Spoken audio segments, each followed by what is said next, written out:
Esperemos que la gente se va conectando.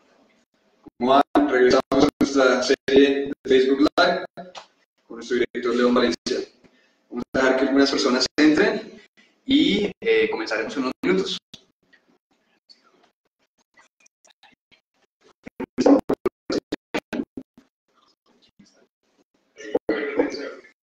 ¿Me escuchan? ¿Cómo me escuchan? ¿Qué vas a esperar que se conecten?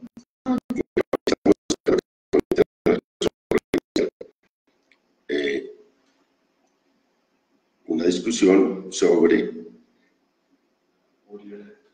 Uribe y la JEP, o Uribe y el proceso judicial que se ha iniciado con el llamamiento de la Corte Suprema de Justicia Indagatoria. Ese es el tema que vamos a tratar, y primero pues, expresaré mi posición y luego entraremos en un diálogo acerca de eso.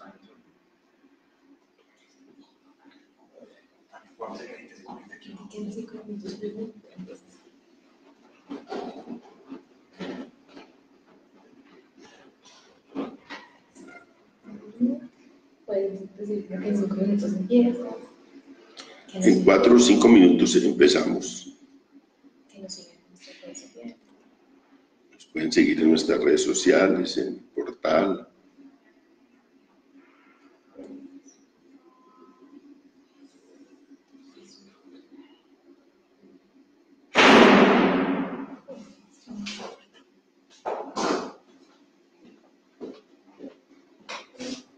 Hola Luisa.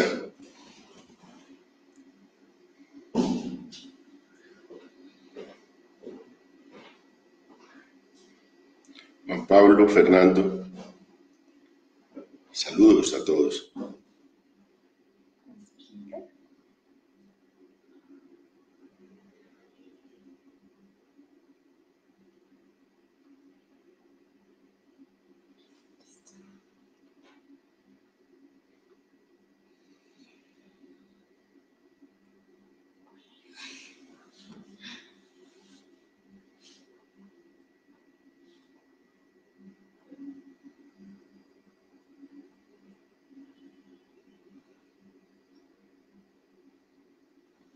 Mapi, hola.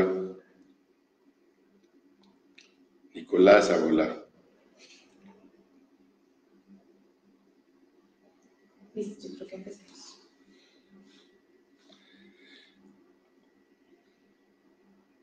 Para muchos fue una sorpresa, sin duda, el llamado a indagatoria al expresidente Uribe. Tanto creo para sus seguidores como para sus contradictores. Nadie pensaba que la Corte Suprema de Justicia se atreviera a iniciar un proceso judicial frente a una persona con tanto poder en Colombia, con tanta incidencia en la opinión y con una actitud muy dura frente a las Cortes cuando se han atrevido a buscar procesos judiciales para sus más allegados, para su gente políticamente cercana o incluso para sus familiares. La reacción del expresidente Uribe siempre ha sido muy dura. Lo ha hecho la Corte Suprema de Justicia y lo acusa de manipulación de testigos.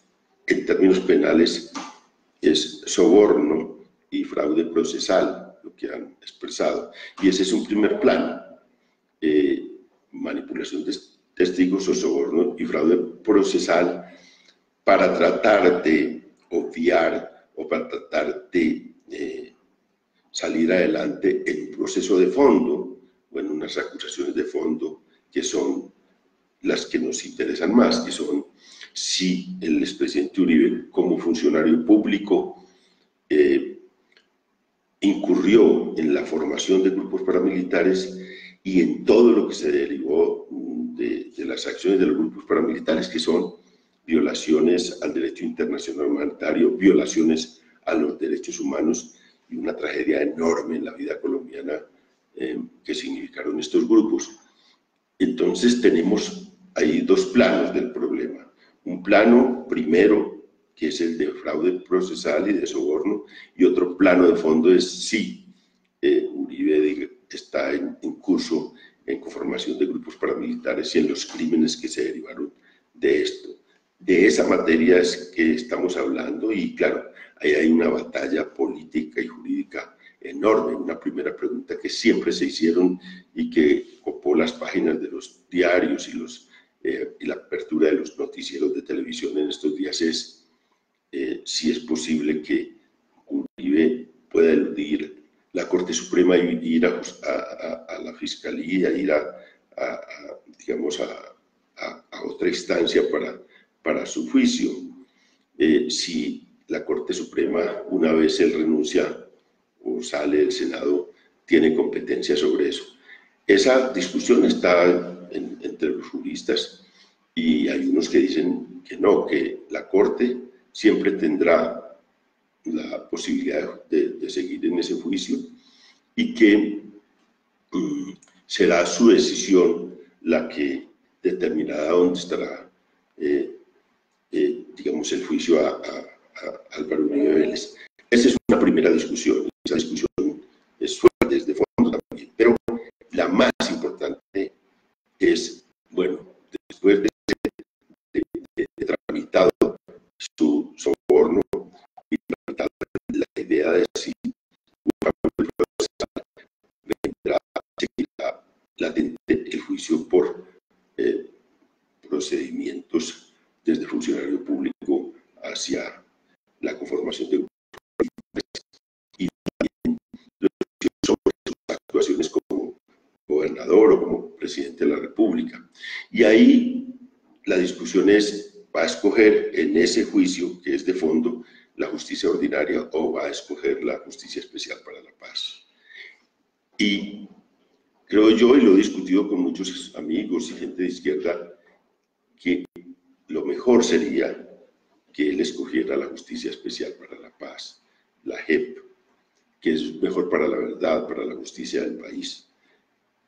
Algunos dicen, no, él tiene que ir a justicia ordinaria e incluso a la Corte Penal Internacional, porque en realidad el juicio tiene que ser ahí en ese campo. Y la discusión es interesante, porque los que afirmamos que lo mejor sería que Uribe se presentara a la JEP, lo hacemos porque creemos en la reconciliación, porque el fin de la JEP es la reconciliación. El fin de la JEP no es el castigo, el fin de la JEP es la reconciliación del país. Y lo mismo el fin de la Comisión de la Verdad es los que tuvieron responsabilidad en este conflicto se presentan y dicen la verdad y el país conoce la verdad y el país empieza a doblar la página del conflicto. Ese es el punto clave y con eso garantizamos la no repetición. ¿Por qué es importante esto también? Dada la historia colombiana. Nosotros salimos de una violencia en los años 50, la violencia liberal y conservadora. También se habló de 250, 300.000 muertos en esa época. Los jóvenes no saben eso, pero lo que ocurrió allí fue una cosa igual o más dramática que lo que vivimos después en el conflicto guerrillero. Sobre eso no hay memoria, sobre eso no hay verdad, sobre eso no hubo juicios, sobre eso no hubo nada. Y pasamos directamente a un acuerdo de Frente Nacional, a una gobernabilidad entre los dos partidos que se enfrentaron. Y bueno, mucha gente le atribuye a la violencia que se selló mal ese acuerdo entre liberales y conservadores. Y dicen, tenemos que sellar bien hoy el acuerdo entre guerrillas y Estado. Tenemos que cerrar bien esta etapa del conflicto colombiano para que no vuelva a ocurrir lo mismo y cerrarla bien. Es ir a la justicia transicional, ir a la Comisión de la Verdad. Cerrarlo bien es que el país conozca lo que pasó en todos estos años y por eso algunos somos partidarios de que Uribe vaya a la justicia transicional.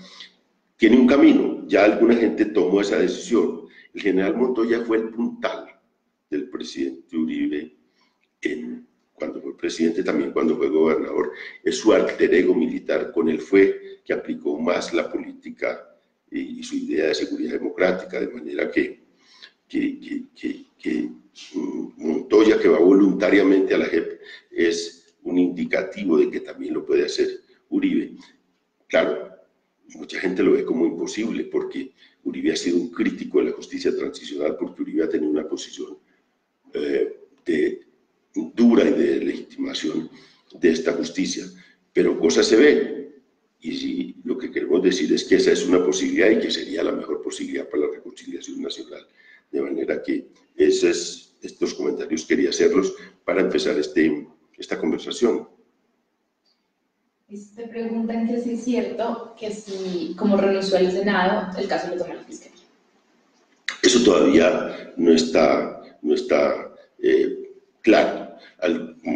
Como sabemos, alguna gente dice que la maniobra de Uribe es salirse del Senado para ir entonces a la Fiscalía y tener un juicio allí en el que él tendría ventajas.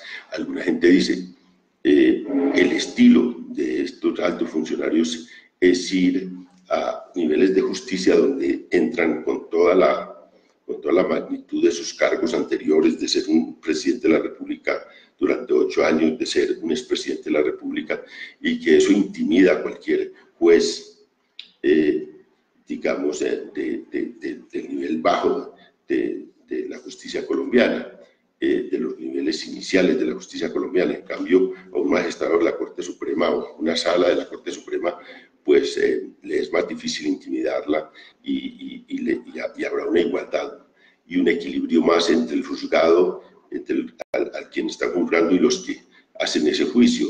Y eso es una de las cosas y de las razones por las cuales mucha gente piensa que la maniobra de Uribe es para ir a la Fiscalía y para juzgarse en los niveles bajos de toda la escala, de todo el escalón de justicia. Pero muchos juristas dicen, yo no soy jurista, yo soy una persona más analista político, pero muchos juristas dicen que eso no es posible, que la Corte Suprema es la que define, porque la discusión ya sobre la naturaleza de sus delitos en el momento en que ejercía como senador lo vinculan directamente a que lo juzgue la Corte Suprema de Justicia, de manera que eso está en discusión.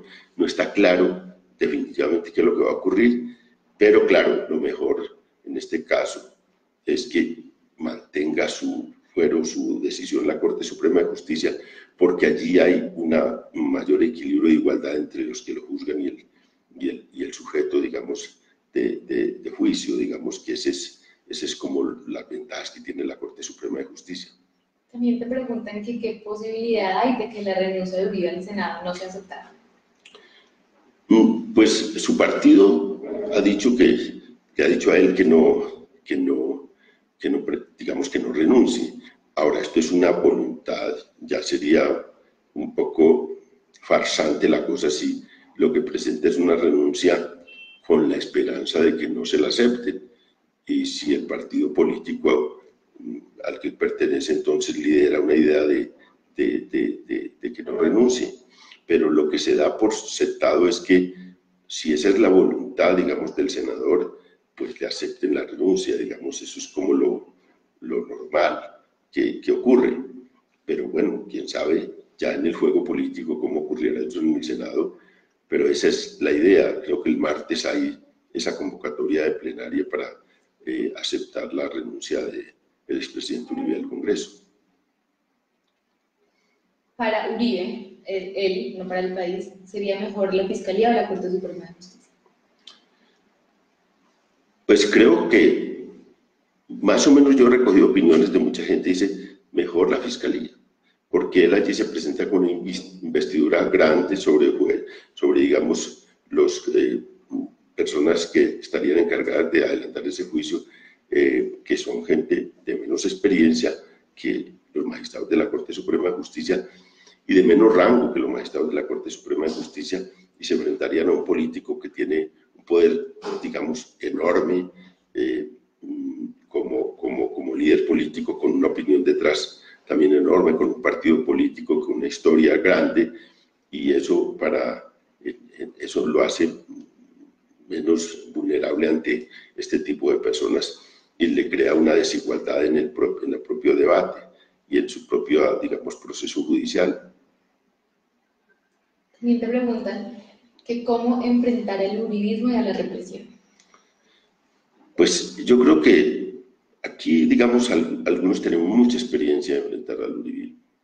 Pues llevamos llevamos muchos años en el debate, por ejemplo, en el caso nuestro, en el caso de mi fundación, en el caso de mis compañeros y amigos, en el caso personal, empezó muy duro cuando investigamos la parapolítica. El primer informe de la parapolítica nosotros lo entregamos en el 2005 y en el 2006 ya la Corte Suprema de Justicia tomó como base esta investigación. Y la primera cosa que yo recibí fue una llamada cuando del presidente Uribe, que dijo: voy a colocar el micrófono, el teléfono en altavoz para que lo oiga el Consejo de Ministros, que era una cosa muy intimidante, a las 7 de la mañana, 8 de la mañana, recibiendo esa llamada a reclamarme por cómo pues el error que había cometido al dar los nombres de la política, y de que eso hubiera servido para que la Corte Suprema de Justicia llamara en ese momento, que fue el primer llamamiento, fue el primer, digamos, autodetención, que eran 7 parlamentarios, la mayoría de ellos costeños, y fue una cosa muy dura el primer debate con él en ese campo, que era un debate sobre si lo que nosotros habíamos hecho tenía base real de investigación o era fundamentalmente una cosa con sesgo político para perjudicarlo a él. Era lo que decía el presidente Uribe en ese momento desde el Palacio de Nariño en una llamada telefónica. Yo le dije: no, es una investigación que nos dio estos datos sobre parlamentarios que estaban vinculados con paramilitares y que se sirvieron de los paramilitares para llegar al Congreso.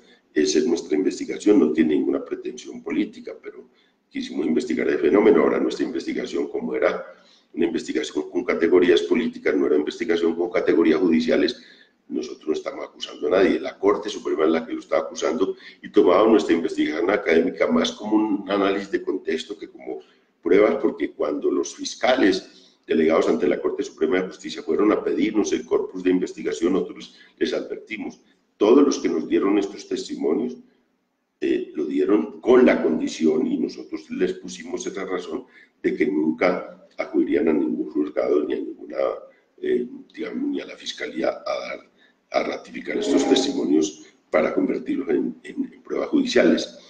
Eso le advertimos nosotros a los fiscales, y los fiscales dijeron: no, nosotros nos llevamos esto para entender el fenómeno parapolítico. Pero digo que ahí empezó el debate durísimo con Uribe, y desde ese momento hemos enfrentado a Uribe con argumentos desde la democracia, con la frente en alto, y ese es un enfrentamiento, por un lado, controversial, de debate, que nosotros hemos querido hacerlo de la manera más decente. Yo siempre le digo que a todas las personas con que trabajo hay que mantener el buen lenguaje, hay que convertir esto en un debate serio, en un debate, y nunca dejarse llevar a un debate grosero, un debate de acusaciones sin fundamento y de palabras soeces y de acusaciones de todo tipo, digamos. Eso es lo que yo les digo a la gente, y creo que Ariel ha logrado sostener, aún en la juventud de él, en lo explosivo que es en su confrontación, ha mantenido esa decencia. Lo vimos ahora con el debate que hizo él con el abogado Abelardo de la Espriella, como el que insultaba, el que decía palabras altisonantes y cosas digamos, muy fuera de un nivel, era de la Espriella y no Ariel. Yo he querido mantener eso. Ese debate es el que queremos hacer siempre con el expresidente Uribe, y es un debate para la democracia, y un debate político. A veces, pues ahora estamos controvirtiendo en un campo que es difícil, que es el campo jurídico, pero también ahí tenemos que mantener la altura y no rebajarse a confrontaciones de insultos y de epítetos, y ese es el punto. Entonces, pelear con Uribe en el campo jurídico lo harán los jueces y los que han sido víctimas de él, o los que tienen un reclamo como víctimas.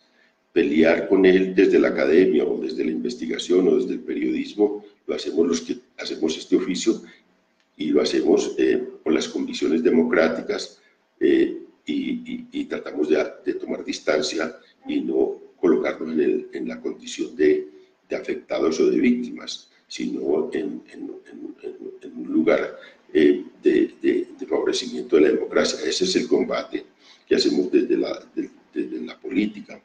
Ahora, siempre con ellos uno tiene el peligro, con el uribismo, aunque de un debate serio, de recibir insultos, atropellos y de recibir amenazas, porque los que controvierten en plena democracia a Uribe siempre terminan, o por acción de Uribe, que yo tampoco puedo acusarlo de eso, pero por acción de sus seguidores amenazado o incluso, pues, digamos, con acusaciones públicas graves. Bueno, en el caso mío yo he tenido que salir 3 veces del país por esas mismas condiciones y haber sido a veces exilios de más de 1 año y también tener un cuerpo de protección para enfrentar esas cosas. Eso es consecuencia de ese debate, así lo enfrentamos, pero hay que hacerlo y hay que tener la valentía, la entereza para sostener la pelea con el uribismo en el plano político. Los jueces la tendrán en el plano judicial. Y bueno, esto que ocurrió es muy importante. Esto no lo pensamos que se iban a atrever. ¿Y qué ocurre ahora? Por eso es la valoración de este llamamiento a indagatoria. Y es que cuando alguien se atreve, mucha gente puede salir a contar las cosas, porque hay un temor muy grande a expresarse. Lo vimos en un momento donde todo el mundo hacía cuentos, pero nadie aclaró qué fue lo que ocurrió cuando se habló hace unos meses de un hecho de violación y que mucha gente se lo atribuía a Uribe. Decía pues que eso quedó ahí al oscuro, porque no se sabe si sí, en realidad el actor de esa violación fue Uribe, pero en los correderos y en los corrillos políticos siempre se hablaba de eso, pero nunca, digamos, se pudo también aclarar cosas como esas, bueno, o toda la historia que hay de gente que finalmente no se atreve a acusar ni a decir nada. Es posible que ahora, si la Corte va a fondo en este tema, si la Fiscalía va a fondo en este tema, mucha gente se atreva a sacar sus acusaciones y podamos avanzar en el esclarecimiento de la verdad y en el verdadero papel de Uribe en este conflicto. Preguntan si el país está preparado para ver a Uribe en la cárcel. Pues es que yo creo que ese escenario, digamos, no es el que, digamos, el que se busca, creo yo, ni el que se debiera buscar. Puede ocurrir, pero no creo que, digamos, el propósito sea llevar a Uribe a la cárcel. Yo creo que el propósito fundamental es que Uribe cuente la verdad y que Uribe se someta a la justicia transicional y que Uribe aporte al proceso de reconciliación, porque tampoco nosotros también pues, tenemos que tener un equilibrio. Nosotros no queremos, yo no creo que la gente de las FARC, si cuenta la verdad, si se somete a juicios, vaya a la cárcel, sino que está haciendo política, porque fueron y cometieron graves crímenes en medio de este conflicto.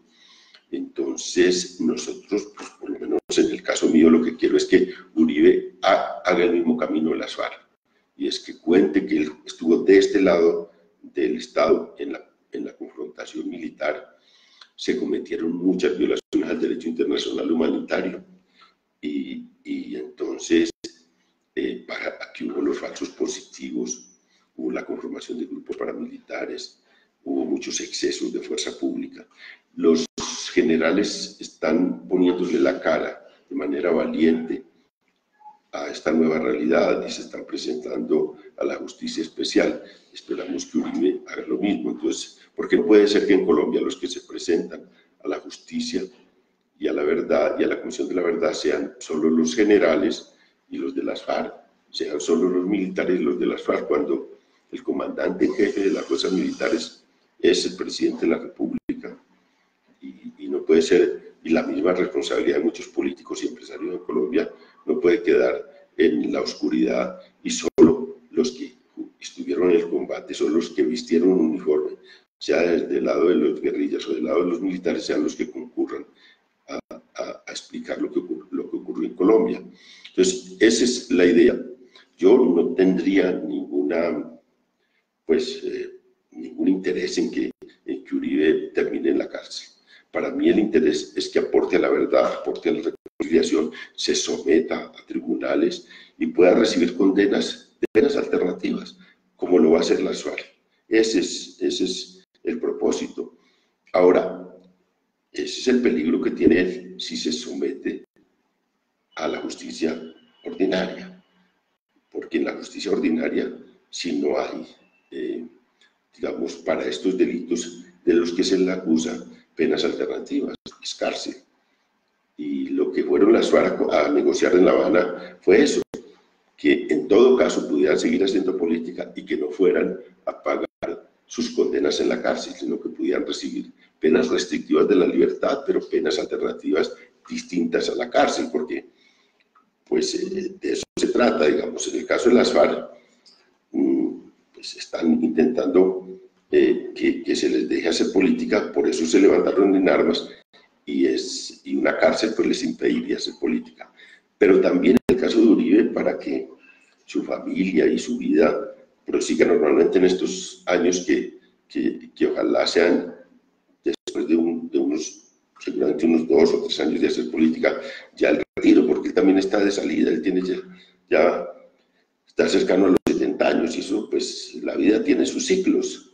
Entonces también pensamos que él pudiera contribuir en esa dirección, de manera que mi posición, la posición de la Fundación es: ojalá Uribe se presente a la justicia transicional y ojalá Uribe le aporte a la verdad judicial y a la verdad histórica, y sobre esa base obtenga, digamos, unas penas alternativas y aporte a la reconciliación del país.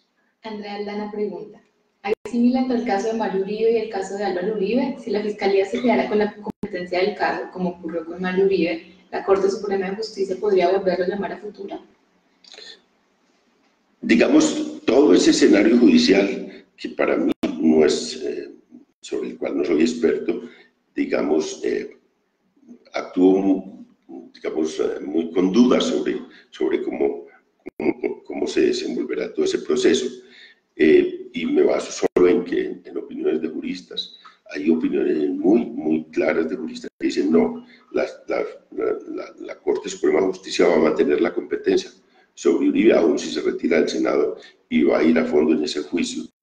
Porque allí, en la Corte Suprema de Justicia, no solo está este juicio sobre manipulación de testigos, o como se le llama, sobre fraude procesal y soborno, sino están los de fondo, las acusaciones de fondo. El proceso está por testigos que lo acusan, como el señor Monsalve, de haber ayudado a la conformación de grupos paramilitares y de las acciones de esos grupos en sitios muy concretos, como la finca Guacharacas, de la cual fue, digamos, parte su papá, el papá de Monsalve mismo, y luego, pues, Monsalve es una persona confesa de pertenecer al grupo paramilitar, o sea, es parte, digamos, de esos grupos, y bueno, ha tenido la valentía de enfrentarse 2 veces a un posible asesinato, había tenido dos intentos de homicidio y se ha mantenido, y ahora pues está aportando pruebas para la manipulación de testigos, y está aportando pruebas en el tema de fraude procesal, pero sobre la base que mantiene las acusaciones de fondo, es que a Uribe lo acusan de conformación de grupos paramilitares. Entonces, ese es, digamos, el tema, y en este caso, a mi modo de ver, si sigue en la Corte Suprema, como dicen los juristas, el único recurso que le queda ya para el tema de fondo es: o se somete a la Corte Suprema de Justicia o va a la Justicia Especial para la Paz. Esos 2 escenarios yo creo que son los mejores 2 escenarios. Para mí es mejor el de justicia transicional, por supuesto, pero si no, si es justicia ordinaria, que sea la propia Corte Suprema de Justicia que mantenga todos los procesos, los de ahora y los que tiene de fondo, por los cuales tiene que responder. Luisa Fernanda Rico: ¿Cómo golpearía o debilitaría al Centro Democrático que su líder natural y fundacional salga del Senado? ¿Perdería el país en términos democráticos sin Uribe en el Senado? Es decir, sin debates, por ejemplo, Petro, Uribe, FARC, Centro Democrático. Es que también depende de la valoración del expresidente Uribe. Yo creo que el expresidente Uribe es un fenómeno político enorme y le haría mucha falta a su partido. Pero creo que es que el presidente Uribe, si alguien lo puede juzgar como un adalid de la democracia, como una persona que le aporta mucho al debate público tranquilo y democrático, pues seguramente sus seguidores lo harán. Para mí no ha sido una persona que ha respetado la democracia y la deliberación y el debate. Yo creo que Uribe ha sido un sinónimo de autoritarismo, un sinónimo antidemocrático en muchos temas. Y creo que entonces depende de la valoración que se tenga. Para mí, su ejercicio político no es un ejercicio que le aporte en realidad a la democracia. Él le aporta a la controversia, y a la controversia dura, y a la controversia sin duda, pero digamos, su personalidad, lo que ha hecho en el país en los últimos años, no es un gran aporte a la democracia. Creo que al contrario, es un aporte al autoritarismo, al caudillismo y a vicios de antidemocracia enormes, de clientelismo, de corrupción enormes. Yo no creo que sea un demócrata y no creo que eso, pues, lo digo yo, que tampoco tengo todas las credenciales democráticas, porque en el fondo yo estuve en el conflicto armado y lo he reconocido públicamente y vine a la paz a comprometerme con la democracia. Creo que después, en ese momento, le he sido muy leal a la institucionalidad y a la democracia, pero tampoco pues soy digamos, que pueda levantar la mano para decir yo he sido demócrata desde chiquito, ¿no? Yo estuve en la confrontación armada y ahí era planteaba un proyecto autoritario también y un proyecto duro, que fue mi militancia en el ELN. Entonces, por eso he respondido ante el país, pero creo que no es un ejemplo de demócrata el expresidente Uribe. Te pregunta Ana Erazo, ¿pueden estos hechos beneficiar a Duque en el sentido que le permite desligarse un poco de Uribe y de todo su pasado oscuro? Pues depende de donde se le vean. Para el caso, digamos, de mucho del uribismo, pues es una falta, la falta de Uribe en el debate público y la falta de Uribe como, digamos, cabeza de bancada, puede ser un perjuicio para Duque. Yo pensaría que es un beneficio. No sé qué piense Duque, porque esa es otra cosa. Pienso que es un beneficio lo libera de esa carga tan pesada, digamos, de mantenerse un poco fiel a las orientaciones de Uribe. Uribe ha sido implacable con el que no responde a sus orientaciones o quien se sale, digamos, de su redil. Fue implacable con Santos. Es que cuando Santos decidió ir en otro camino, en un camino distinto a él, al de Uribe, y a buscar un acuerdo de paz con las FARC, pues ahí se volvió una enemistad, y una enemistad muy, muy dura, muy profunda. Realmente la oposición de Uribe a Santos fue feroz. Entonces yo creo que teniendo más libertad Duque de hacer su propio gobierno, de tomar sus propias decisiones, yo creo que es bueno para el país. Y eso sería si Uribe se concentra más en defenderse judicialmente y si Uribe está más en otro camino distinto por fuera del escenario político. Pero bueno, eso son cosas de personas que somos críticos del expresidente Uribe, y lo decimos pues sin esconder ese sesgo que tenemos, pero ya pues sus partidarios seguramente para ellos sí será una orfandad enorme no tenerlo en el debate político.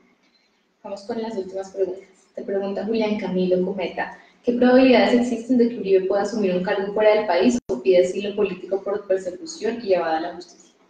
Ese es un camino que han cogido los uribistas.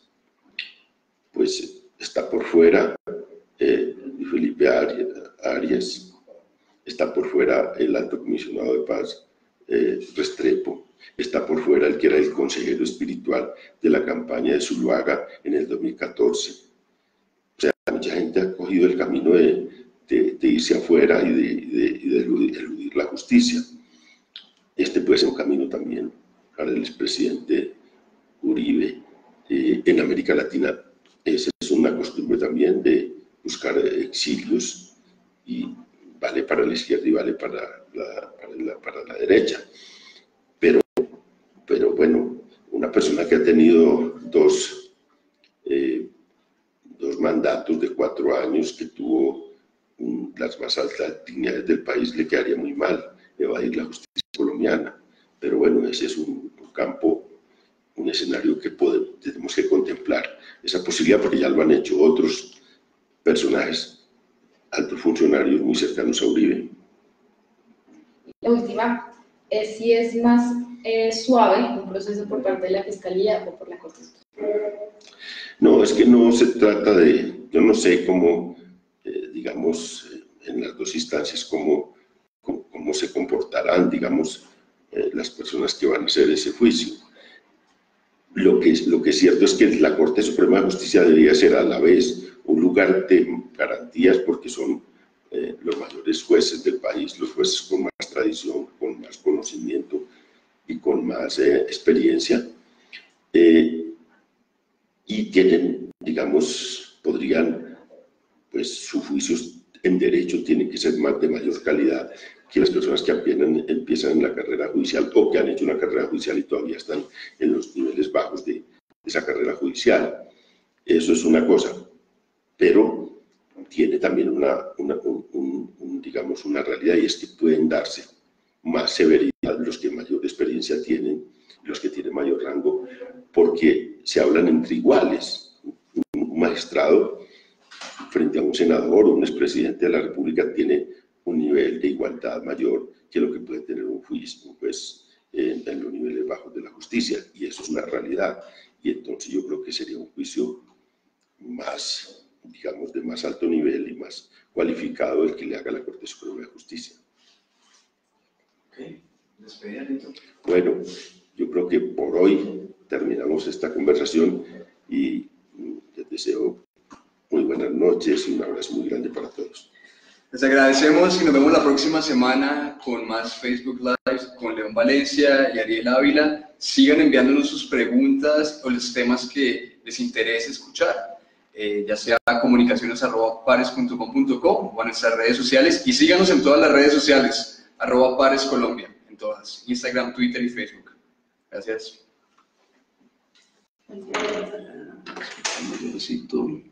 Vale. Este solo. Sí, está duro.